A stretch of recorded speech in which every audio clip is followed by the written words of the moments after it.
जाति भई हरिहंतानि महा करि मंगल करि हो महा ग्रंथ करण को काते मिले समाज सुन आवे निज पद राम। आज श्री मोक्ष मार्ग प्रकाशक ग्रंथ से प्रथम अधिकारना स्वाध्यायना अंतर्गत वक्ताना स्वरूपनी चर्चा चाले छे। वास्तव में तो महान वक्ता सर्वज्ञ देव वितरागी देव सर्वज्ञ परमात्मा ज छे। गंधर आदि देव आचार्य आदि पण वक्ता से। पंडित टोडरमल जी पूज्य गुरुदेव श्री आदि आत्मदृष्टि सहित परमार्थी वक्ता से। ये सिवाय जे व्यवहार श्रद्धानी जे सामान्य व्याख्यानकार होई से इन्हीं या मुख्यता थी भी चर्चा करी से। आत्मदृष्टि जीव वास्तव में खरेखर तो वक्ता सम्यक दृष्टि जीवित से जी स्वयं मुक्ति ना मार्ग पर चाले से स्वयं स्वरूप में डूबे से परमागम ने हृदय में धारण करने से जिन्हें एक समय नहीं पर्याय जिन अनुशासन से जिनागम से ये वास्तव में वक्ता से तथापि जे व्याख्यानकार से जे शास्त्र वाँचे से भणे से भणावे से ते पण केवो होवो जोईए। क्योंकि आत्म श्रद्धानी भले न होय कदाचित परंतु देवशास्त्र गुरु श्रद्धा यथार्थ होनी चाहिए तथा आत्म अनुभूति जेनु प्रयोजन होवू जोईए। दृष्टिना विषय में प्रमोद आववो जोईए। चरणानुयोग अर्थात आचरण जीवन में सावधानी होवी जोईए। एवी जातिनु अंतरंग जीवन पण गंभीर होय અને બહારમાં પણ ઘણી વિશેષતાઓ વક્તાના સ્વરૂપમાં બતાવી છે કે જેથી જેના માધ્યમથી જૈન ધર્મની પ્રભાવના સુખના માર્ગની પ્રભાવના થવામાં જે નિમિત્ત છે એની બહારમાં પણ કેવી જાતિની વિશેષતાઓ હોય છે એમાં અનેક પ્રકારે આપણે ચર્ચા આગળના વ્યાખ્યાનમાં થઈ ચૂકી છે। હવે પેજ નંબર 16 પર हाँ क्यांथी है तुम वड़ी हाँ पेज नंबर 16 पर वड़ी जेनामा अनीति रूप लोक निंद्य कार्यों की प्रवृत्ति न होय त्याथी आपणे व्याख्यान बाकी शू कहे छे वड़ी जेनामा अनीति रूप लोक निंद्य कार्यों की प्रवृत्ति न होय। कारण लोक निंद्य कार्य वड़े ते हास्यनु स्थानक थई जाए तो तेना वचन ने प्रमाण कोण करे उल्टो जैन धर्म ने लजावे। बहुत सारी बात करी है कि जे वक्ता से जेनु जीवन जेनी दिनचर्या जेनी दैनिक कार्य आत्मा माटे से अने जे जे जीनवाणी ની પ્રભાવના કરે છે એનું કાર્ય લોક નિંદન ન હોવું જોઈએ। મુનિરાજ આદિને તો લોક વ્યવહાર હોતો જ નથી પણ કોઈ ગૃહસ્થ વક્તા હોય જે ઘરમાં રહેતો હોય એવો કોઈ વક્તા હોય તો એનું કાર્ય લોક નિંદ્ય લોકમાં નિંદા થાય એવું વ્યવહાર ન હોવો જોઈએ। ન્યાયથી જીવતો હોવો જોઈએ, અન્યાય ન હોવો જોઈએ, નીતિ અનીતિનું ભાન હોવું જોઈએ, પક્ષ અપક્ષનો વિવેક હોવો જોઈએ। ઘણી બધી વાતો છે ભાઈ, બહારની વિશેષતાઓમાં પણ આ બધું જોવામાં આવે છે। કેમ એમ છે? અરે જ્ઞાની ધર્માત્મા ની તો કઈ વાત જ જુદી છે, પણ જે જીનવાણી સંભળાવે છે જે સામાન્ય વક્તા છે એના જીવનમાં પણ આવું કાર્ય ના હોવું જોઈએ. બહારના લીધેલા નિર્ણયો વખણાવવા જોઈએ. ભાઈઓ વચ્ચે વેપાર આદિમાં લીધેલા નિર્ણયો પણ એક પ્રકારથી કસાયની મંતાના અંતર્ગત યથાર્થ ન્યાયસંગત હોવા જોઈએ. કે દુનિયામાં એક આત્માર્થી છે એમ કહેવાય કે જો આત્માનો પ્રેમી છે, જીવોની કરુણા કેવી છે એવા નિર્ણયો લેવાની એની પદ્ધતિ હોવી જોઈએ. બહારમાં ઘણા અન્યાય કરે, વેપાર આદિમાં અને ઘણા નીતિ ન્યાય ન હોય, કાનૂન વિરુદ્ધ ઘણું કાર્ય કરતું હોય તો એના દ્વારા જીનવાણી સાંભળવી યોગ્ય નથી. અર્થાત તો એ જીનવાણી સંભળાવે તો કોણ પ્રમાણ કરે, એના કથન કોણ માને, એ લોજિક પંડિતજીએ આપ્યું છે. કે જે લોકમાં નિંદા થતી હોય, સામાન્ય જન પણ ન કરે એવા કાર્ય વક્તાને શોભતા નથી. ઘણી બધી વાતો છે અહીંયા. ભક્ષ અભક્ષનું પણ વિવેક હોવો જોઈએ. બહારનું જીવન એનું પવિત્ર હોવું જોઈએ એમ પણ અહીંયા વાત કરી છે. કારણ કે લોકનિંદ્ય કાર્યો વડે હાસ્યનું સ્થાનક થઈ જાય તો તેના વચનને પ્રમાણ કોણ કરે, એની વાતમાં કોણ વિશ્વાસ કરે, વિશ્વસનીય હોવું જોઈએ. અને બહારમાં એનું જીવન એવી જાતિની દૂષણોથી ન હોવું જોઈએ. અને વેપારોમાં બધા ખોટા નિર્ણયો ન લીધેલા હોવા જોઈએ. એ પણ અહીંયા કહે છે. શું કહે છે? ઉલટો જૈન ધર્મને લજાવે. હે, ગુરુની નિંદા થાય છે એમાં, જૈન ધર્મની નિંદા થાય છે એમાં કે જુઓ આ આત્માથી, જુઓ આ ગુરુદેવના શિષ્ય, એને એમ કહે ને જળની ક્રિયા કહી અને આત્મામાં જવાનું હતું. ખાવા પીવાની ક્રિયાઓ તો જળની છે, ખાવાનો રાગ આવે તો વિભાવ છે અને આત્મા અણાહારી છે. એટલે બહારમાં એવી જાતિની પ્રમાદયુક્ત પ્રવૃત્તિનો નિવૃત્તિ કરી સભામાં પ્રવૃત્તિની પ્રેરણા લેવાની હતી. એની જગ્યાએ જળની ક્રિયા કહી અને બહારમાં યદ્વા પ્રવર્તે તો એમાં ગુરુનું નામ, જૈન ધર્મનું નામ અને જૈન ધર્મને લજાવે છે એમ અહીંયા કહે છે. ગજબની વસ્તુ, બહુ જવાબદારી છે. આ શ્રોતાને પણ લાગવું પડે. વક્તાની મુખ્યતાથી કથન છે પણ ઘણા ગુણો એવા છે, ઘણી વિશેષતાઓ એવી છે કે શ્રોતા અને વક્તા બંનેને લાગવું પડે. આવશે આગળ શ્રોતાના સ્વરૂપમાં. એટલે અહીંયા કહે છે કે ઉલટો જૈન ધર્મને લજાવે. જીનવાણીમાં તો એવું કહ્યું છે કે કોઈ એવી ક્રિયા હોય કે જે આગમ માન્ય હોય, સમજ્યું, પણ લોકમાન્ય ન હોય તો પણ એવી પ્રવૃત્તિ ન કરવી જોઈએ.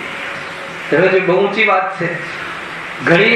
ઘણા એવા કાર્ય છે કે જે આગમ માન્ય છે અને આગમમાં જોઈએ પ્રથમાનું યોગમાં, જેમ કે વ્યભિચાર સંબંધી બ્લડ રિલેશનમાં ન કરે, પરંતુ અનેક સગા સંબંધીઓમાં વ્યભિચાર આગળના પ્રથમાનું યોગમાં જોવામાં આવે છે. કેમ કે આવા બધા પ્રસંગો આવે છે સંદેશમાં, સમાજમાં ઘણા પ્રસંગો આવે છે. કરવું કે ન કરવું, આટલું નજદીક હોય તો વ્યભિચાર કરવું કે ન કરવું. તો ત્યાં ઉપદેશ છે, આગળ આવવા વાળું પણ છે કે આગમમાં ભલે એનો વિરોધ ના હોય, આગમમાં આવું આપણે ત્યાં માન્ય પણ હોય, પણ વર્તમાનમાં કોઈ એ લોકમાં જે ધારા ચાલે છે એનાથી વિરુદ્ધ કાર્ય ન કરવું જોઈએ કે જેથી નિંદાને પાત્ર થાય. વર્તમાનમાં આપણા સમાજમાં એવું માન્ય ન હોય, જેમ કે મુસ્લિમમાં છે, જેમ કે જે અનેક પ્રકારના યુપીની જે જાતિ છે એમાં છે, એમાં અમુક બ્લડ રિલેશનથી વ્યભિચાર થતા હોય છે અને આપણે ત્યાં આપણામાં સમાજમાં એ માન્ય નથી તો એને અનુસરવું જોઈએ એમ અહીંયા કહે છે. ભલે મેં તો ઘણા ઉદાહરણ આપે છે ને, નતું કર્યું, આ રાજાઓ નથી કરતા, આ નથી કરતા, તો એ વખતે એ પ્રમાણેનો લોક વ્યવહાર હતો. અત્યારે આપણા આ લોક વ્યવહાર ચાલતો હોય, લોકની જે ધારા ચાલે છે, લોકમાં જે ધારા ચાલે છે એનાથી વિરુદ્ધ કાર્ય કસાયની તીવ્રતા વગર ન સંભળે. નિયમ છે આ. કે જે લોકમાં નિંદનીય હોય એવા કાર્ય, ભલે એ સમાજ એનાથી આત્મદર્શનને સંબંધ નથી પણ એનાથી ધર્મના પ્રભાવના સાથે સંબંધ છે. ગજબની વાત છે. ભલે એ આત્માના ધર્મ સાથે સંબંધ ન હોય પણ ધર્મની પ્રભાવના જેના નિમિત્તથી થવાની હોય એ લોકની વિરુદ્ધ એવું કાર્ય કરે કે જે સમાજને પણ માન્ય નથી, તથાપી કોઈ એવો દોષ ન હોય છતાં પણ સમાજને માન્ય ના હોય અને એ જ સમાજમાં જેને પ્રવચન કરવાનું હોય તો એનું જે વાક્ય છે કોણ પ્રમાણ માનશે?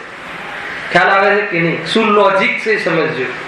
હેને ને તો આવું બધું બનતું હોય ને હમણાં વિશાળ નજીકના થવા લાગે તો ઘણા પૂછે કે આમ કરાય કે ન કરાય. પહેલાના જમાનામાં તો એમ કે મતલબ કે ભાણી સાથે પણ લગ્ન જોવામાં આવ્યા છે, ભાઈની દીકરી સાથે નથી જોવામાં આવ્યા, પણ તો કે અત્યારે કરવા કે ન કરવા, તો કે લોક વિરુદ્ધ કાર્ય છે, આપણા સમાજને માન્ય નથી તો એ થાત નથી.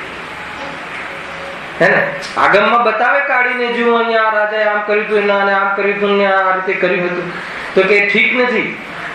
હેને ત્યાં ભલે એ પ્રમાણેનો લોક વ્યવહાર ચાલતો હોય, અત્યારમાં એ ધારા નથી તો એ પ્રમાણે વર્તવું યોગ્ય નથી.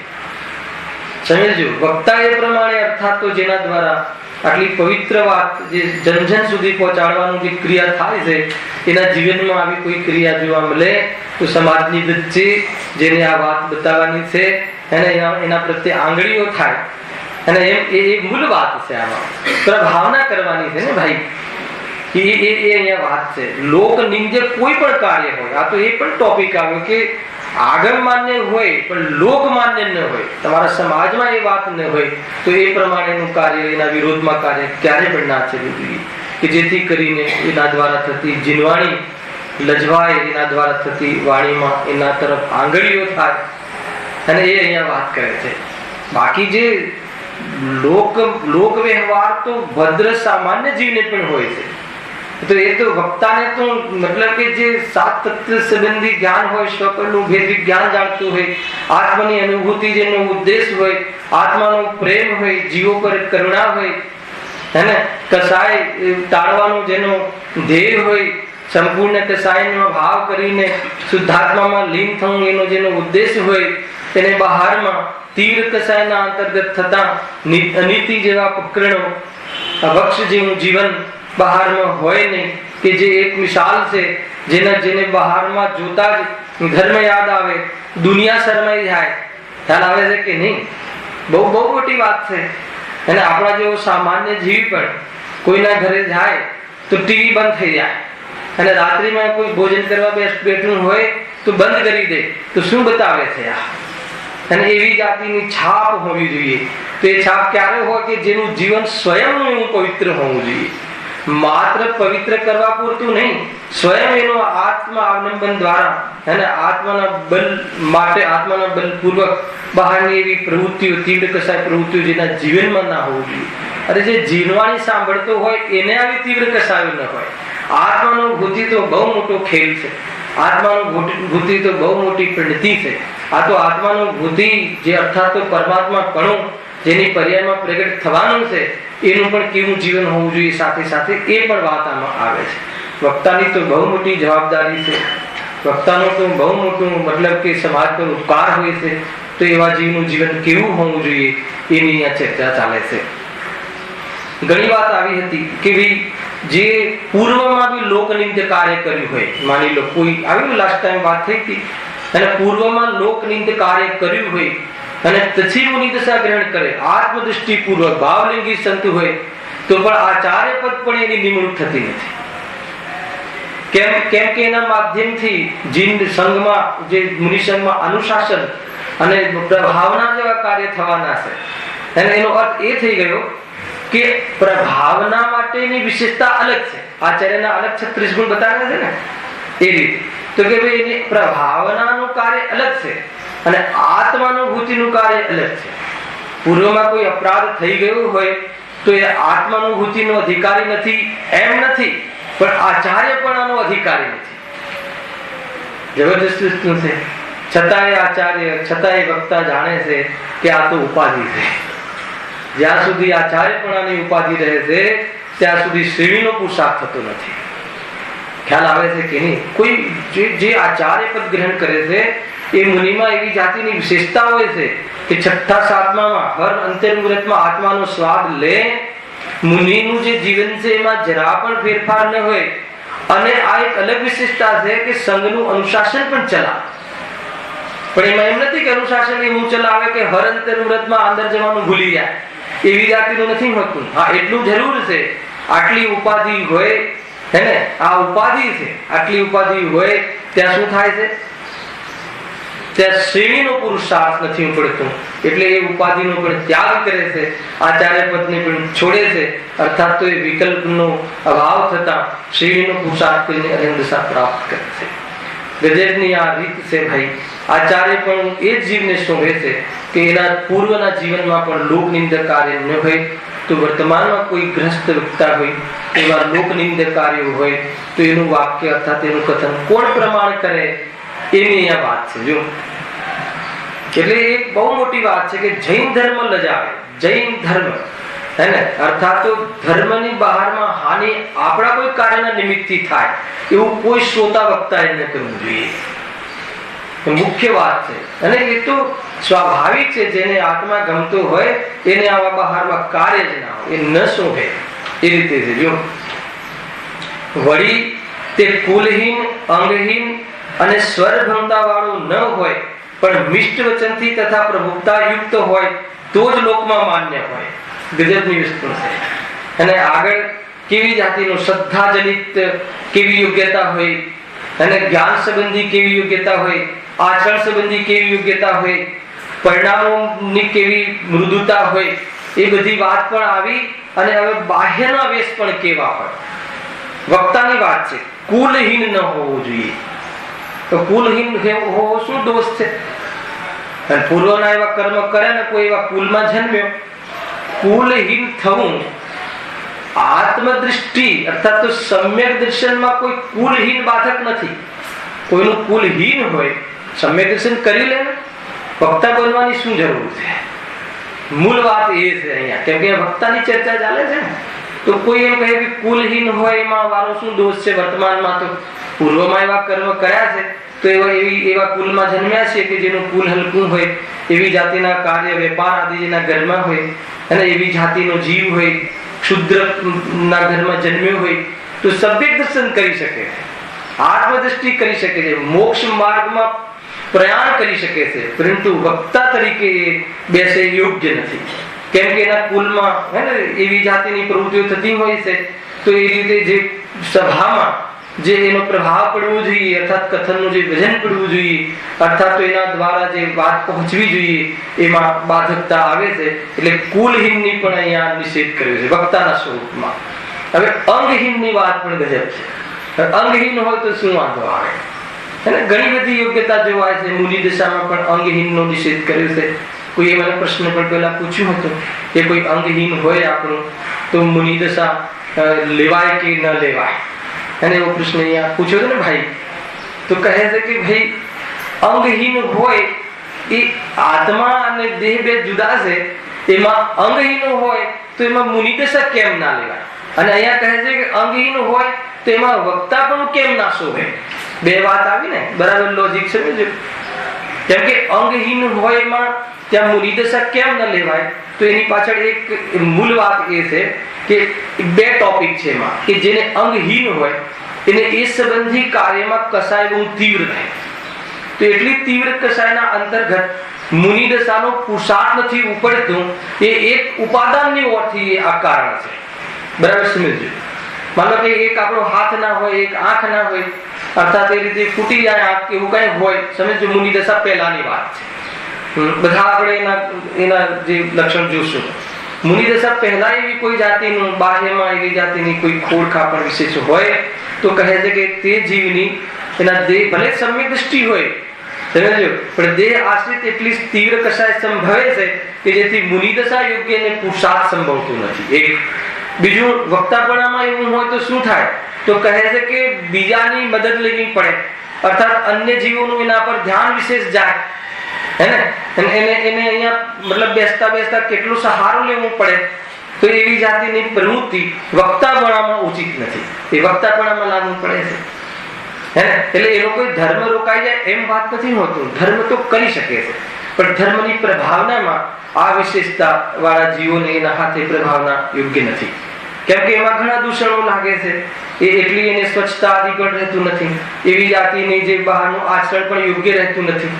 એક બીજું, ત્યાં જે વ્યવહાર ધર્મ છે, મુનિ ધર્મનો જે ઈર્યા સમિતિ આદિ વ્યવહાર ધર્મ છે, એનું પાલન પણ સંભવ નથી. એટલે એ અંગહીન હોય તો એ પ્રમાણે મુનિ દશા આચાર્ય એને મુનિ દીક્ષા આપતા નથી.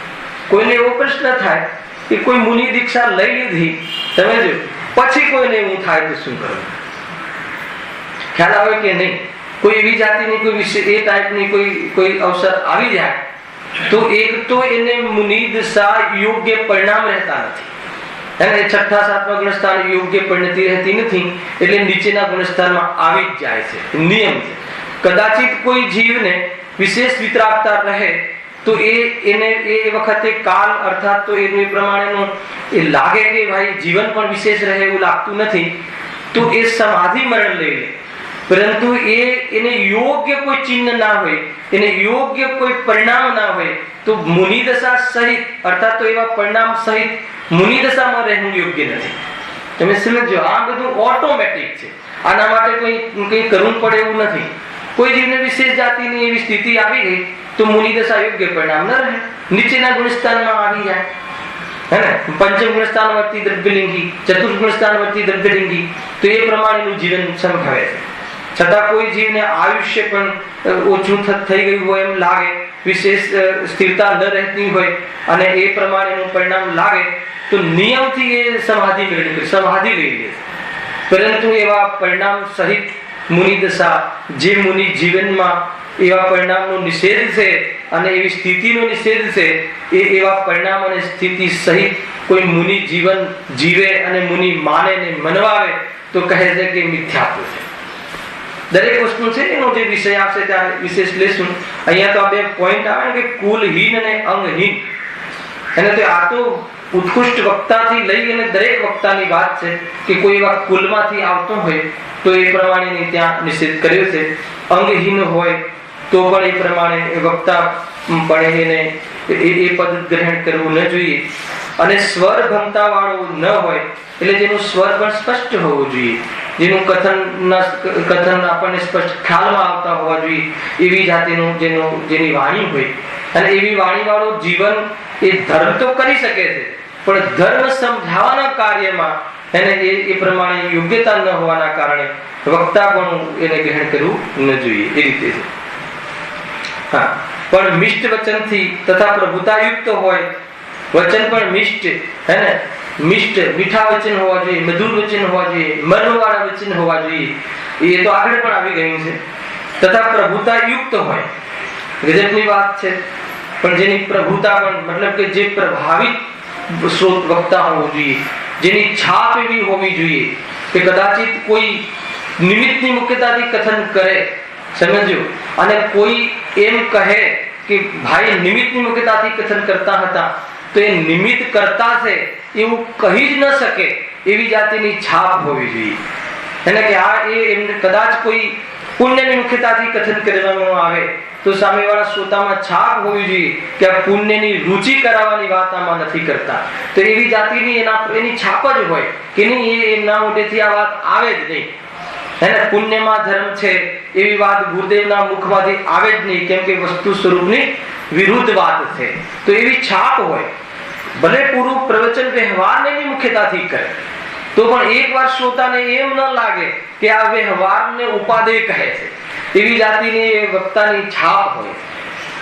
અને એ પ્રમાણેની કુશળ કલા હોય છે, કુશળ વાણી હોય છે, કુશળ દૃષ્ટિ હોય છે, અને એ પ્રમાણેનો વક્તા વાસ્તવમાં આ ધર્મસભાનો નાયક બની શકે છે. બહુ ઊંચી વાત છે ભાઈ, હે ને?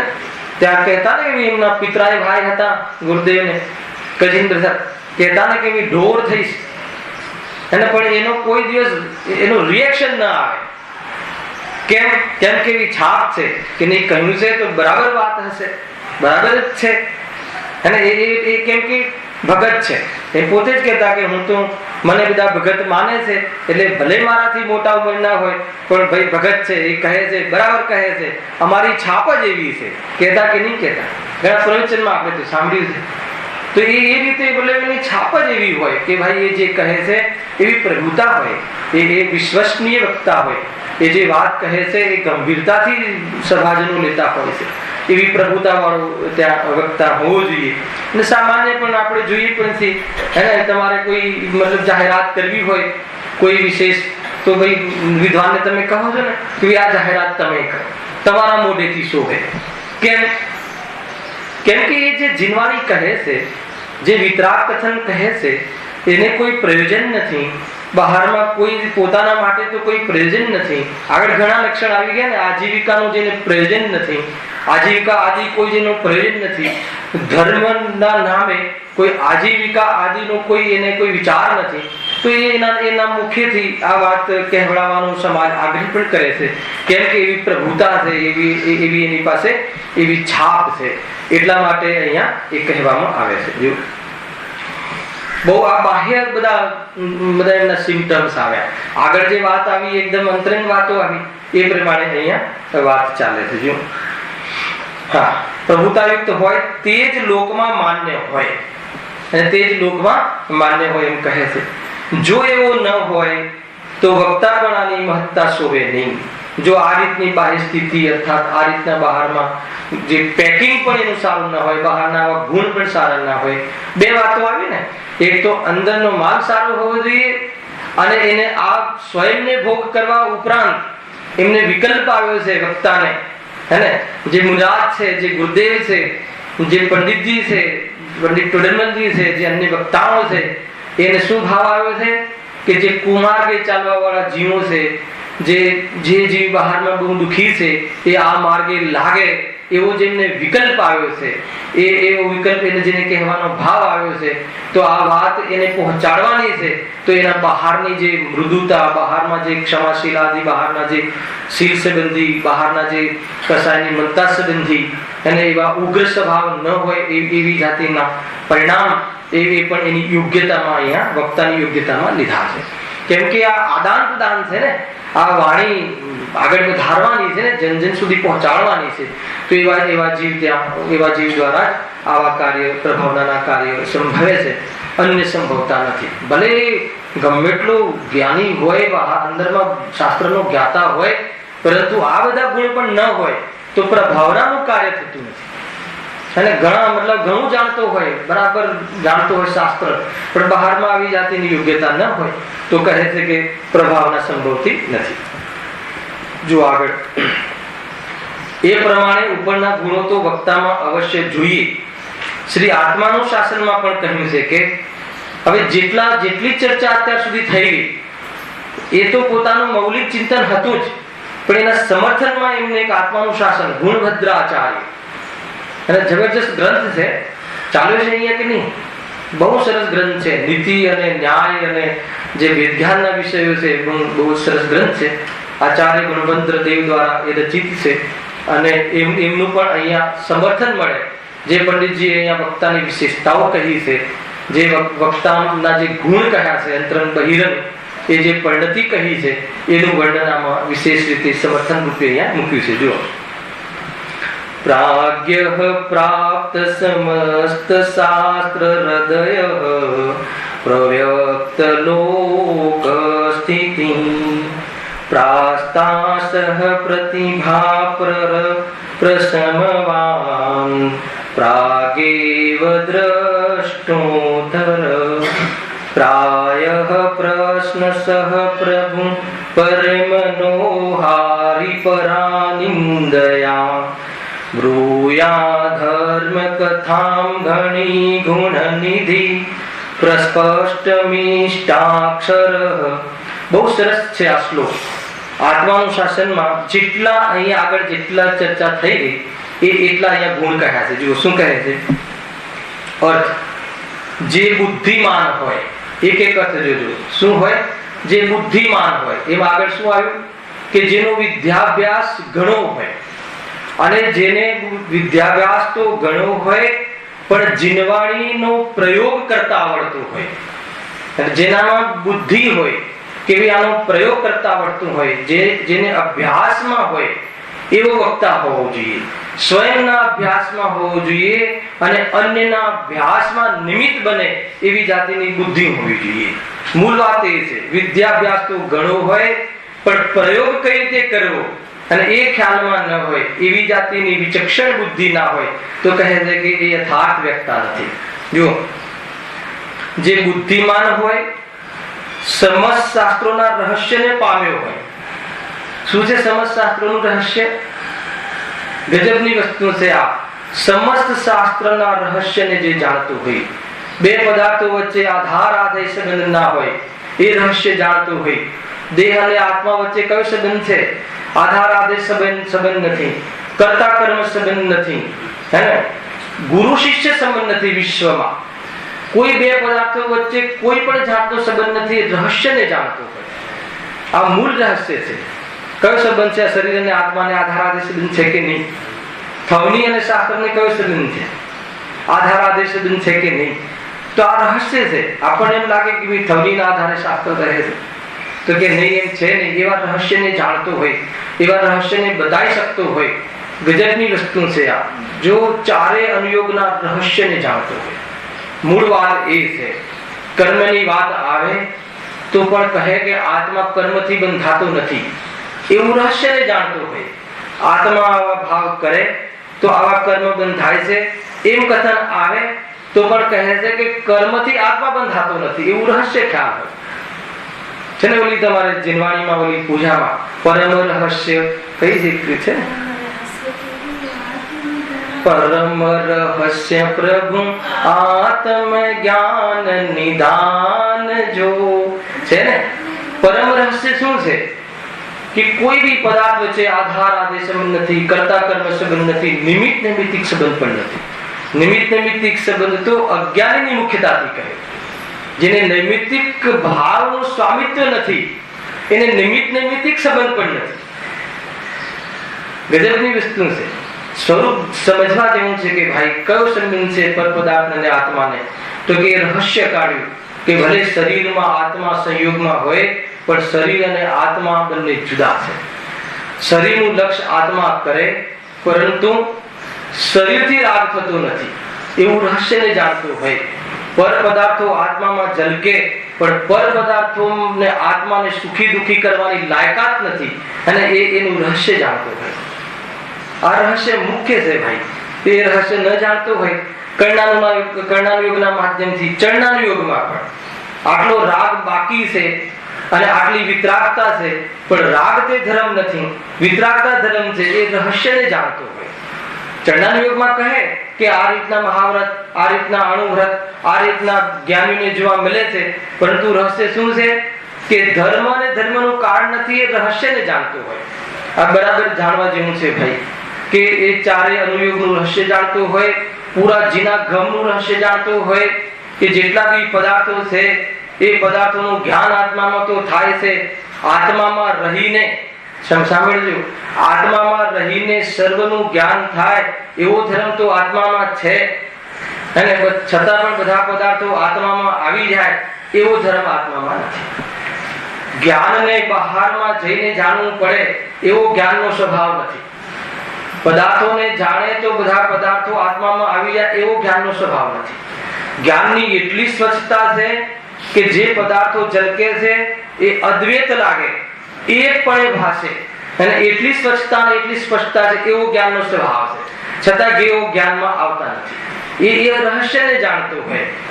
અનેક પ્રકારે જ્ઞેયાકારો થતા હોય છતાં પણ જ્ઞાન એકરૂપ રહે છે, એ એવો જ્ઞાનનો સ્વભાવ છે. લોકાલોકમાં જેટલા પદાર્થો છે એ આકારરૂપ જ્ઞાન થવું એવું જ્ઞાનનું સામર્થ્ય છે. એવા જ્ઞાનના સ્વભાવને જે રહસ્ય જાણતો હોય. જો જેટલા પણ પદાર્થો છે વિશ્વમાં એને આત્માને કોઈ સંબંધ નથી. એકમાત્ર જીનાગમમાં જ્ઞેય સંબંધ કહ્યો. સમજો, જ્ઞેય સંબંધ કેમ કહ્યો? વ્યવહારથી જ્ઞેય સંબંધ કહ્યો. કેમ વ્યવહારથી કહ્યો? છે તો જ્ઞાનની પણ નથી, પણ જ્ઞેય અને જ્ઞાનને મેળવીને નિરૂપણ કર્યું એટલે વ્યવહાર. છતાં જાણવાની પણ નથી અને જ્ઞેયોની જણાવવાની પણ નથી, કોઈ વ્યવહાર નથી. તમે સમજો એનું લોજિક. પરંતુ એ પ્રવૃત્તિ થાય છે કે જીવને જાણવાનો સ્વભાવ છે, બધા પદાર્થો એમાં જણાય છે, તો બધા પદાર્થોને જણાવવું એ પદાર્થોના પ્રમેત્વ શક્તિના કારણે એની લાયકાત છે, અને છતાં જ્ઞાનમાં ઝલકવું એ જ્ઞાનની સ્વચ્છતાની લાયકાત છે. એ રીતે જાણવાની અને જણાવવાની ક્રિયામાં પણ જ્ઞેય અને જ્ઞાન બંને સ્વતંત્ર છે, એવું જે રહસ્ય જાણે છે એ વાસ્તવમાં વક્તા છે. ખ્યાલમાં આવે છે ને? આત્માનો સ્વભાવ જાણવાનો છે. શરીર હું છું એમ માનવાનો આત્માનો સ્વભાવ નથી.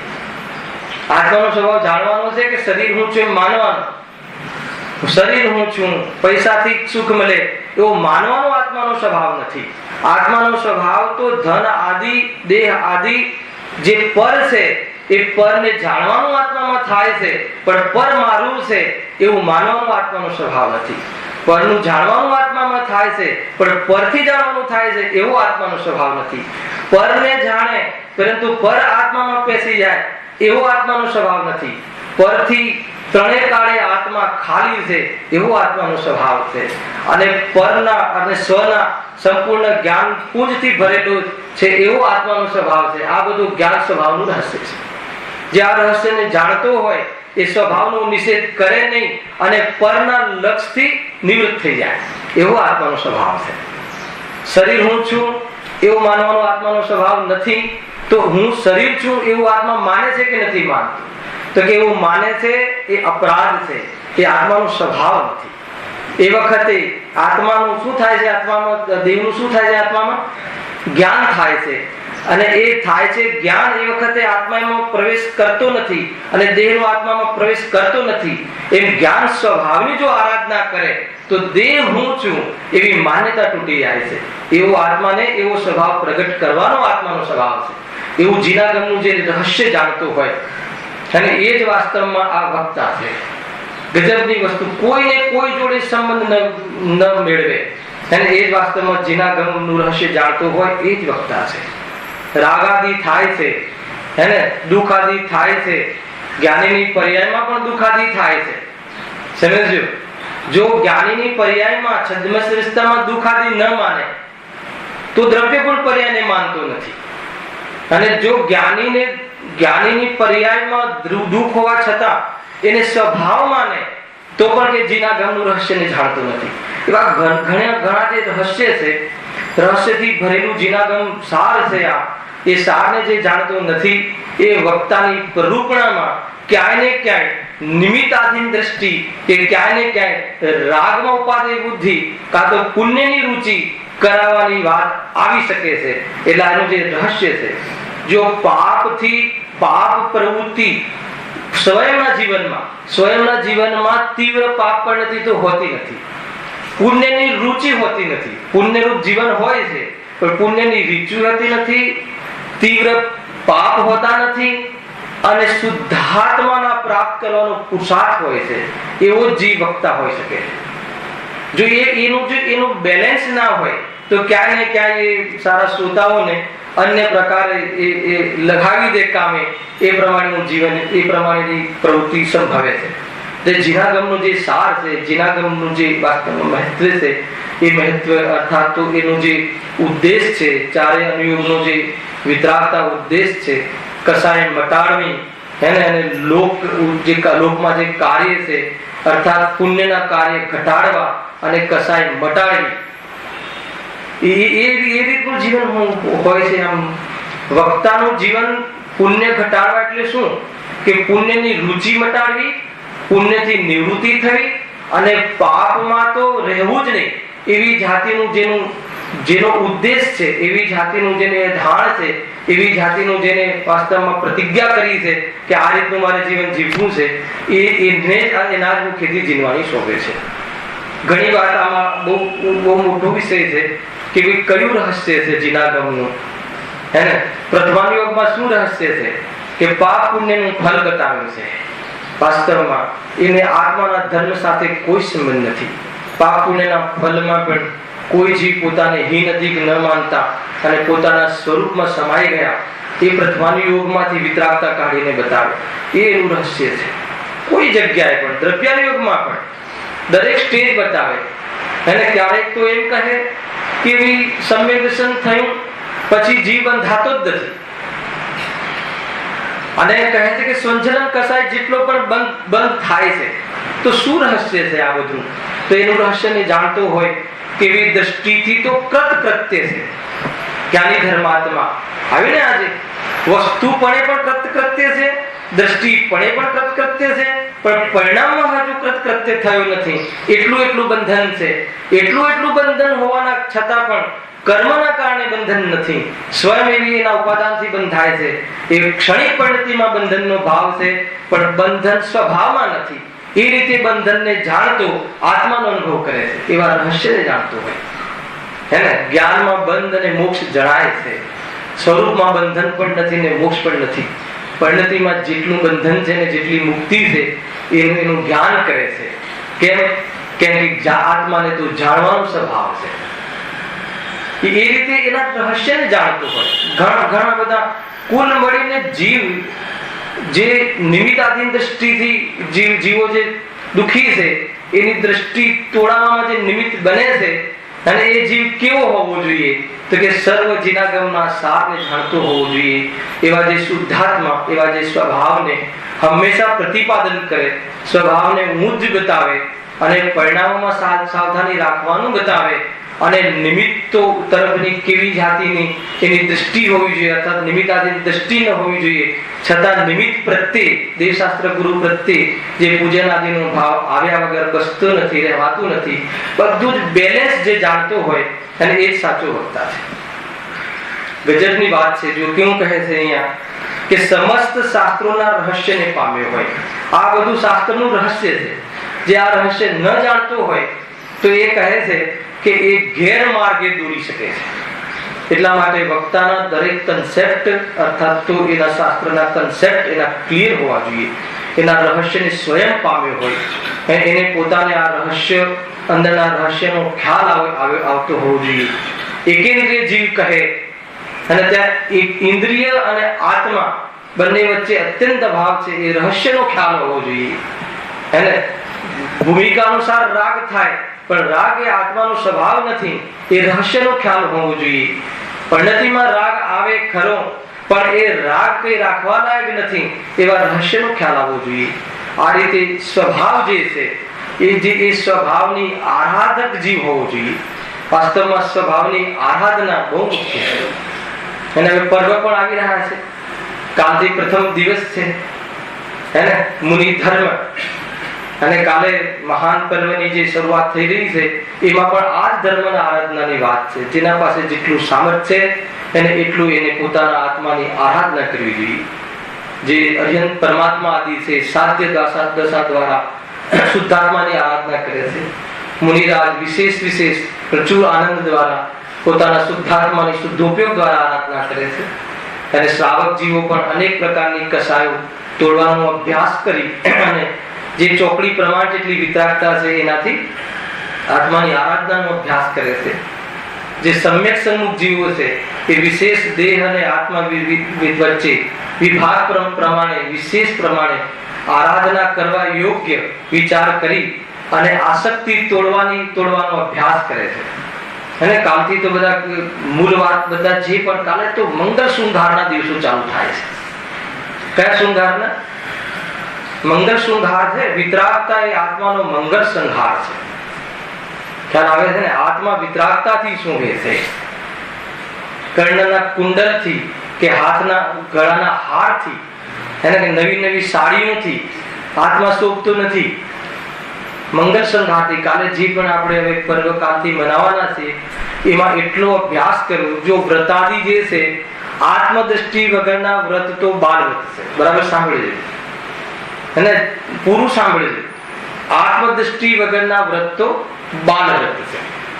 સમજો. અને આત્મદ્રષ્ટિ પૂર્વકના જે આત્મદ્રષ્ટિ પૂર્વકના જે મહાવ્રત અનુવ્રત છે એ પરંપરા મોક્ષનું કારણ છે, સાક્ષાત મોક્ષનું કારણ નથી. સમજો. પરંપરા મોક્ષનું કારણ આપણે અહીંયા થઈ ગઈ છે ચર્ચા. પરંપરા મોક્ષનું કારણ એટલે શું? કે સાક્ષાત મોક્ષનું કારણ નથી, પણ હર સમયે વિરક્તિ વધતી જાય અને એવી જાતનું એમનું જીવન હોય છે. અને પૂર્વમાં આ પ્રકારના જ શુભભાવ હોય છે કે જે શુભભાવ કયો ટાળવાનો છે એ પ્રમાણે આ પરંપરા મોક્ષનું કારણ કહે. તો એક તો આત્મ બુદ્ધિ નથી, એને જે વ્રત કરે છે એને બાલ વ્રત કહ્યા. આત્મદ્રષ્ટિ કરે એને જે વ્રત આદિ હોય છે એ પરંપરા મોક્ષનું કારણ કહ્યું. આત્મ બુદ્ધિ વગરના વ્રતોનું ફલ પણ બંધ છે. આત્મ બુદ્ધિ વાળા જીવ, આત્મદ્રષ્ટિ વાળા જીવોના વ્રતનું ફલ પણ બંધ છે, છતાં પરંપરા મોક્ષના કાળમાં નિમિત્ત છે એટલું શ્રેય છે. સમજો. હે? સાક્ષાત નથી એટલે કહે. સાક્ષાત્કાર નથી એમ કહ્યું, પરંપરા મોક્ષના કારણમાં સાક્ષાત મોક્ષનું કારણ નથી એમ કહ્યું. અને પરંપરામાં કેમ કહ્યું કે જેમ જેમ આત્માનુભૂતિ વધે છે, સ્થિરતા વધે છે, એમ બહારમાં આવી વિરક્તિ જોવા મળે છે. અને કસાયોમાં આવી વિરક્તિ જોવા મળે છે અને આટલી મન કસાય જોવા મળે છે. એ ટાળીને આત્માનુભૂતિ પૂર્ણતા તરફનો પુરુષાર્થ કરવામાં આવે છે. એટલે જે જીવને આત્માનુભૂતિના પૂર્વમાં આવી જ જાતિની કસાયની મનતા હોય છે કે જે એને ટાળવાની હોય છે અને આત્માનુભૂતિ ટકી શકે એવી જાતિની આ બહારનો વિરક્તિ હોય છે, એટલા માટે એને પરંપરા મોક્ષનું કારણ કહ્યું, સાક્ષાત મોક્ષનું કારણ ન કહ્યું. માનો કે મુનિરાજને મહાવ્રતની પરિણતિ છે, તો મહાવ્રતની પરિણતિમાં છઠ્ઠા સાતવા ગુણ સ્થાન રૂપ વિતરાગતા ટકી શકે એવી જાતિની એક પરિણતિ છે. મહાવ્રતથી નીચે ઉતરી જાય તો એમની કસાય વધી ગઈ, તો એ પ્રમાણે પણ પરંપરા મોક્ષનું કારણ કહ્યું. પણ એટલે એ કોઈ મોક્ષનું કારણ છે એમ નથી. પરંપરા એટલે નિમિત્ત કારણ. નિમિત્ત કારણ એટલે સાક્ષાત કારણ નહીં, પણ એટલી વિતરાગતા જે ટકી રહી છે તો એમાં બહારમાં આવી જાતિની વિરક્તિ રૂપ મહાવ્રત હોય છે. અને કયો સ્વભાવ ટાળી અને એ આત્માનુભૂતિ અર્થાત આત્મલીનતા વધારવાની છે એનું જ્ઞાન કરાવવા માટે પણ મહાવ્રતનું સ્થાન આ જીનવાણીમાં આપ્યું છે. એટલે એને પણ પરંપરા એ રીતે પણ મોક્ષનું કારણ કહ્યું છે. એ સાક્ષાત મોક્ષનું કારણ નથી. મૂળ તો આપણે કાલના જે મહાન ધર્મ ઉજવવાની વાત છે એના અંતર્ગત અમે ચર્ચા થોડી છેડી છે કે જે વ્રત આદિને શું માને છે, જે આત્મદ્રષ્ટિ નથી પણ વ્રત આદિ કરે છે, ગુરુદેવને શું કહે છે કે બાળ વ્રત છે, સમજજો. પછી કહે છે કે જે આત્મદ્રષ્ટિ થઈ ગઈ છે અને બહારમાં જે ચોકડી પ્રમાણ જે વ્રત, ચોકડીના ભાવ પ્રમાણ જે અનુવ્રત મહાવ્રત આવે છે એ વ્રતને પરંપરા મોક્ષનું કારણ કહ્યું છે. તો કે આપણને તો આત્મદ્રષ્ટિ છે નહીં અને એને બાળ વ્રત કહેવાય, તો પછી આપણે વ્રત આદિ જીવવું જોઈએ કે ન જીવવું જોઈએ? સમજો, એ બાળ વ્રત છે, એ ધર્મ નથી, પરંતુ એ છોડીને કોઈ શિથિલ જીવન જીવવું જોઈએ એવું કઈ કહેવાનો એમનો અભિપ્રાય નતો. કેમ કે જીવ એને બી કે બાળ વ્રત છે ને આપણે આત્મદ્રષ્ટિ તો છે ને, તો આત્મદ્રષ્ટિ પૂર્વક વ્રત કરવાનો અભ્યાસ કરવો જોઈએ. અને આત્મદ્રષ્ટિ ન થઈ હોય તો પૂર્વમાં જે આવા અભ્યાસ તો એનો કરવો જોઈએ વ્રતાદિનો. કેમ કે મહાવ્રત નો આ જે કાલનો મુખ્ય ધર્મ છે, જે મુનિ ધર્મની જે પ્રભાવનાની વાત છે, એમાં એ વાત છે કે ક્ષાયિક સંકિતિ સહિત શ્રાવકનું જીવન, ક્ષાયિક સંકિતિ સહિત ગ્રસ્ત જીવન પણ જીવવા જેવું નથી. નક્કી છે હર અંતર મુહૂર્તમાં સ્વાદ લેવા રૂપ મુનિ ધર્મ જ એકમાત્ર મુનિ જીવન જ જીવવા યોગ્ય છે. ખરેખર તો પરિપૂર્ણ અર્યંત સારો પુરુષાર્થ હોવો જોઈએ, સિદ્ધ સારો પુરુષાર્થ હોવો જોઈએ. પંચમ કાલે એવા પુરુષાર્થ વાળા જીવોની આ ક્ષેત્રે જોવા મળતા નથી. છઠ્ઠા સાતમા ગુણસ્થાનના યોગ્ય પુરુષાર્થ સંભવે છે તો એટલા પુરુષાર્થ પૂર્વક જીવન જીવવું જોઈએ એવી પ્રેરણા માટે આગળવાળા જે કાલના જે બધા દિવસો છે એમાં આપણે વિશેષ વૈરાગ્યમય જીવન જીવવું જોઈએ. ઉપાધિઓ કેવી રીતે ઓછી કરવી જોઈએ, કસાયથી મુક્ત થવું છે, બહારના આવલંબનો કેટલા ઓછા થવા જોઈએ, પરાધીનતા ઘટવી જોઈએ અને એ પ્રમાણેનું જીવન હોવું જોઈએ. વ્રતાદિનો અભ્યાસ કરવો જોઈએ, કસાયથી વિરક્ત રહેવું છે. એટલે એ પ્રમાણેના ખાવા પીવાના 5 ઇન્દ્રિયના વિષયોથી આપણે જીવન વાસ્તવમાં એનાથી મુક્ત થવું છે. આત્મદ્રષ્ટિ ભલે નથી પણ એનો અર્થ એમ નથી કે આવો અભ્યાસરૂપ પણ જીવન ના જીવવું જોઈએ. અને અત્યારે એનાથી ઘણો લાભ છે, એનાથી કોઈ ધર્મ થતો નથી, એ વાત 100% સાચી છે. પરંતુ એમાં ધર્મ પ્રાપ્ત કરવાનો અવસર સંભવે છે. બહારના ભોજન આદિ વારંવાર ખાવું એ તીવ્ર કસાયની નિશાની છે. ખ્યાલ આવે કે નહીં? વારંવાર ખાવું એ તીવ્ર કસાયની નિશાની છે અને એના માટે ઉપયોગ ઘણો બરબાદ થાય છે. તો ભોજન 2 વાર કે 1 વાર નક્કી કરીએ તો શું ઉપયોગ બચે? શું બચે? આપણું ઉપયોગ ધન બચે. અને ઉપયોગ એ બહુ મોટું ધન છે. ઉપયોગ બચે તે ઉપયોગ ક્યાં લાગે? શાસ્ત્ર સ્વાધ્યાય લાગે. અને શાસ્ત્રનું જે વાચ્ય છે એમાં ઉપયોગ રમી જાય તો શું થઈ જાય? આત્માનુભૂતિ થઈ જાય. એ જ વ્રત ઉપર સાચા વ્રતનો આરોપ આવી જાય. એટલે ઘણી બધી વાત છે ભાઈ. આ તો મંગલ સંઘારનું, આ તો એક પ્રકારથી ગ્રસ્ત જીવન તો વાસ્તવમાં જીવવા લાયક છે નહીં, મજબૂરીનું જીવન છે. ન જીવાતું હોય તો શ્રાવક ધર્મરૂપે જીવવું જોઈએ. મુનિ જીવન આપણને ન એટલો પુરુષાર્થ ચાલતો હોય તો વાસ્તવમાં તો મુનિ જીવન એકમાત્ર જીવવા જેવું જીવન છે. એ પ્રમાણે મુનિ ધર્મ કાલથી સ્ટાર્ટ થઈ રહ્યો છે. વાસ્તવમાં ધર્મ તો આત્માના આશ્રય છે.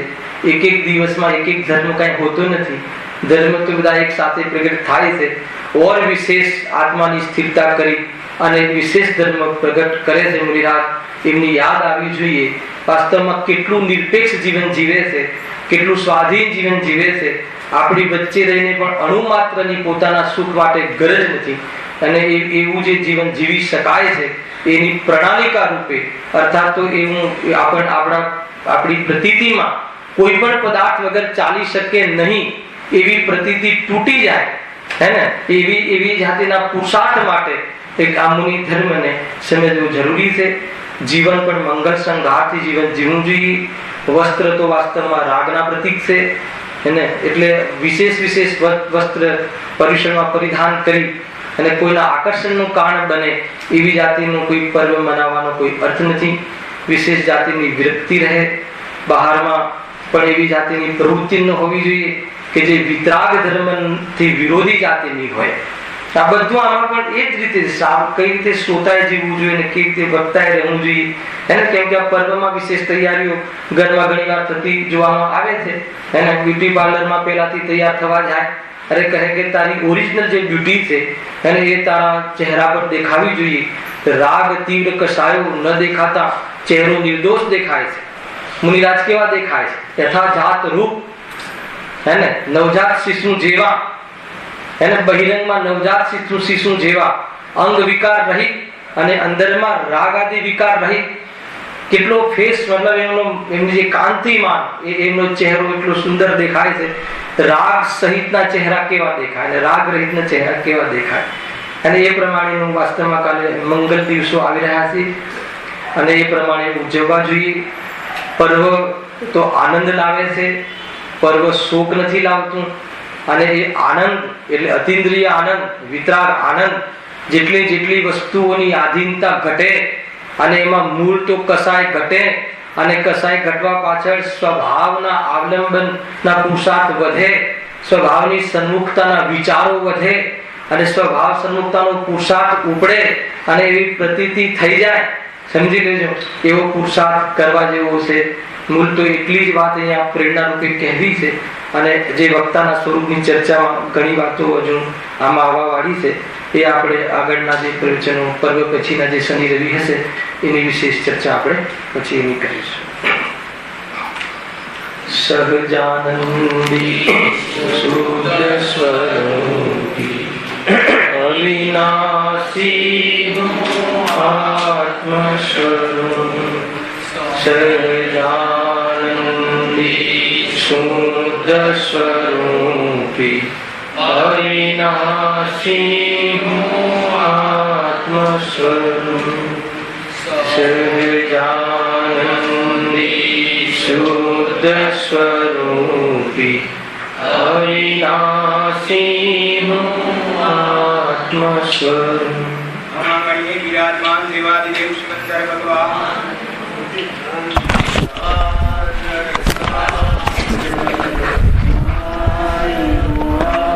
Tea.